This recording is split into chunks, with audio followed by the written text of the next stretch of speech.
Jdeme si dneska udělat pokojíček. Co já to tady budu mít? To mě zajímá. Je to tady obrovský. Tak asi tady budu mít pokoj. A tady budu mít něco tady budu mít na úkoly věci. Nebo ne, tady budu mít postel. Tady něco taky bezblesky. Tady budu mít stůl na úkoly. Tady budu mít vanu a tak. Make-up. Tady bude kuchyňka pro mě. A tady bude ještě něco. Jupi!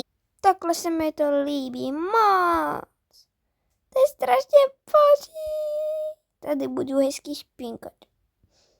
Tady nevím, co to je. A tady mám na to na úkol, jo.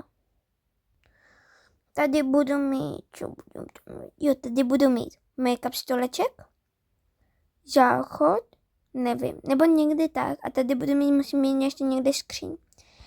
Já, to se mi líbí.